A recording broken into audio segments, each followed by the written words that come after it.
Hi guys, तो यार CBSE की तरफ से एक बहुत ज्यादा इंपॉर्टेंट इंफॉर्मेशन आती हुई अभी से 2 घंटे पहले आई हुई। ठीक है, घड़ी तो मैंने पहन नहीं रखी।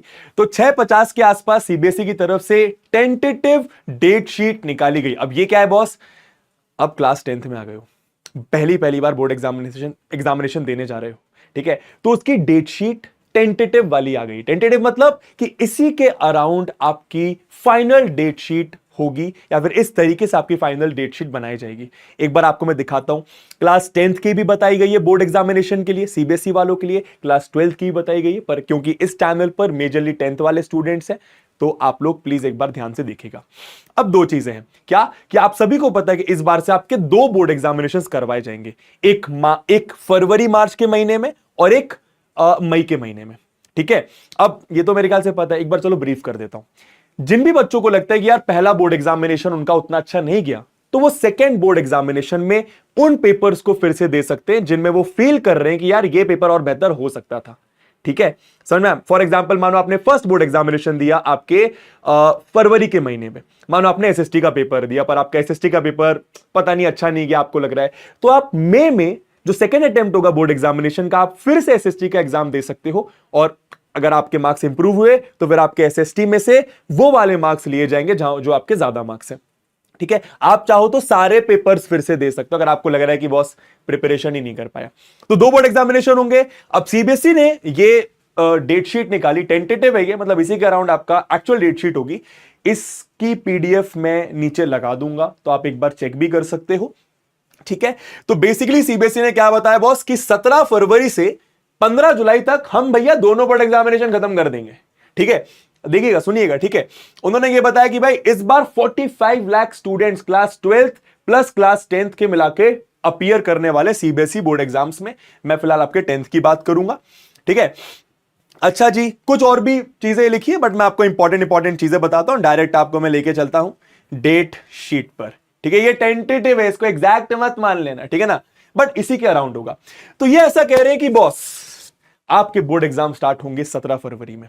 17 फरवरी को आपका मैथ्स का एग्जाम होगा, जिसका स्टैंडर्ड उसका स्टैंडर्ड, जिसका बेसिक उसका बेसिक्स। तो पहला एग्जाम आपका इस बार मैथ्स का होगा, जबकि हर बार पिछले कुछ सालों से देखा जा रहा है कि लास्ट में मैथ्स का एग्जाम हो रहा है। तो पहला आप एक्सपेक्ट कर सकते हो कि पहला एग्जाम आपका मैथ्स का ही होने वाला है 17 फरवरी और इसी के आसपास। ठीक है, उसके बाद वो बोल रहे हैं 18 फरवरी को आपका कुछ नॉर्मल पेपर्स। फिर अगर आप देखो तो 3-4 दिन की छुट्टी के बाद आपका इंग्लिश का पेपर, मेन पेपर की बात कर रहा हूं मैं। तो 17 को मैथ्स हो गया, 21 को इंग्लिश। इससे आपको यह समझ में आ रहा है कि आपको मोटा मोटा 2-3 दिन की छुट्टी दी जा रही है। फिर इंग्लिश के बाद ये फ्रेंच और ये लैंग्वेज वगैरह हो गया। इंग्लिश 21 को था, आप देखो 25 आपको साइंस का पेपर है, मतलब फिर से आपको 3-4 दिन की छुट्टी दी जा रही। तो इसी तरीके से आपकी एक्चुअल डेट शीट भी बनाई जाएगी कि आपको पेपर के बीच में 2-3 दिन का गैप दिया जाएगा, और कहीं ना कहीं शायद पहले मैथ्स फिर इंग्लिश फिर साइंस, इस तरीके से आपका पेपर होगा। ठीक है, आप एक्सपेक्ट कर सकते हो कि ऐसा भी हो सकता है एग्जैक्ट। ठीक है, एनीवे दोस्तों, फिर 25 आपका साइंस हो गया। फिर आपका ये देखो जिनका कंप्यूटर है उनका 27 के आसपास कंप्यूटर हो गया। ठीक है, फिर दोस्तों 28 के आसपास वही आपके कुछ बेसिक पेपर। फिर अगेन 25 साइंस हुआ, फिर आपका मेन पेपर हिंदी वाला 2 मार्च। तो इसके लिए थोड़ा सा आपको 3-4 दिन का फिर से आपको गैप दिया जा रहा है। ठीक है, फिर आप देखो इसी तरीके से दोस्तों आपका 7 मार्च को सोशल साइंस। तो आप देख सकते हो कि हर पेपर के बीच में 3-4 दिन का गैप है, और इसी तरीके से आपकी एक्चुअल डेट शीट भी बनाई जाएगी। ठीक है, ये टेंटेटिव है, टेंटेटिव का अंदर समझ गया ना, एक्चुअल नहीं है। एक्चुअल आएगी थोड़े दिनों या फिर हो सकता है 1-2 महीने के बाद। ठीक है, तो अब बस पॉइंट ये है कि अच्छा, मेन बात, ये पीडीएफ सीबीएसई की ऑफिशियल साइट पर मुझे मिली है। अगर आपको नहीं मिले तो कोई बात नहीं, मैं पीडीएफ का लिंक नीचे डाल दूंगा, आप एक बार चेक कर सकते हैं। अब इंपॉर्टेंट ये है कि कैसा लग रहा है ये शीट देखकर, एक बार मुझे कमेंट बॉक्स में जरूर बताइएगा। ठीक है, लेकिन अब मैं आपको डराने नहीं, आपको मोटिवेट करने आया हूं कि for the very first time in your life आप लोगों के पास ऑप्शन है 2 बोर्ड एग्जाम्स देने का। लेकिन मैं ये नहीं बोल रहा कि दोनों देने, मैं आपको ये बोल रहा हूं बस इसको एक कॉन्फिडेंस की तरह ट्रीट करो कि यार अगर जस्ट इन केस पहले वाले में मैं फुल एफर्ट मार के भी किसी पेपर में इधर उधर कुछ हो जाता हूं, तो मैं सेकंड पेपर भी दे सकता हूं। Tentative date sheet for second examination, मतलब अगर जो बच्चे सेकंड एग्जामिनेशन में अपीयर करना चाह रहे हैं उनके लिए क्या होने वाले हैं।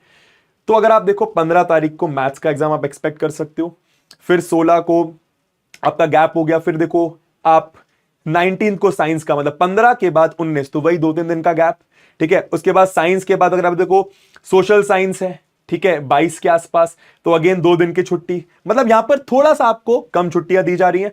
सोशल साइंस के बाद आप देखो लैंग्वेज का यानी इंग्लिश या हिंदी का पेपर आपका होगा 26 तारीख को। फिर आपका देखो एक और लैंग्वेज का पेपर होगा 23 तारीख को। तो 15 दिन के अंदर अंदर वो सेकंड एग्जामिनेशन खत्म करने की बात कर रहे हैं, और एक्चुअल डेट शीट तब आएगी तो आप एक्सपेक्ट कर सकते हो कि ऐसे ही कुछ होने वाला है, ठीक है।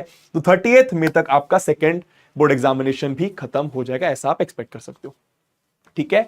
अब डरना नहीं है, ठीक है, मेहनत करना है, ठीक है।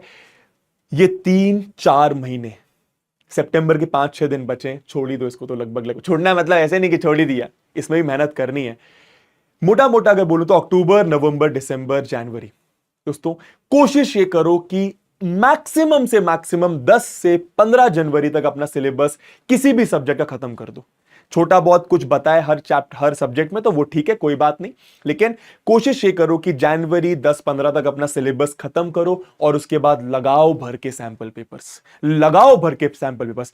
अगर आपको बोर्ड एग्जामिनेशन में अच्छा स्कोर करना है तो सैंपल पेपर लगाने पड़ेंगे, ठीक है। केस स्टडी बेस्ड क्वेश्चंस करने पड़ेंगे, हर सब्जेक्ट में करने पड़ेंगे, ठीक है। अब कहां से करना है ये डाउट आता है, तो केस स्टडी बेस्ड क्वेश्चंस के लिए, सैंपल पेपर्स के लिए मैं बुक्स का लिंक डिस्क्रिप्शन पे डाल दूंगा।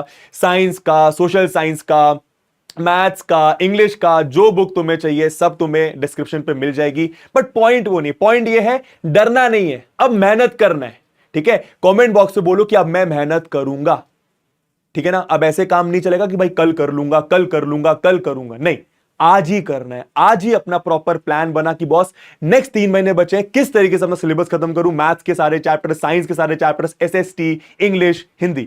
हैव अ प्रॉपर प्लान और डेली पढ़ाई कर, ठीक है। और डर मत, इंजॉय कर। क्लास 10th का बोर्ड एग्जाम कोई बहुत बड़ी बात नहीं होती है, और तेरे पास तो 2 ऑप्शन है यार, ठीक है। इंजॉय कर पर पढ़ाई कर। I love you all, take care.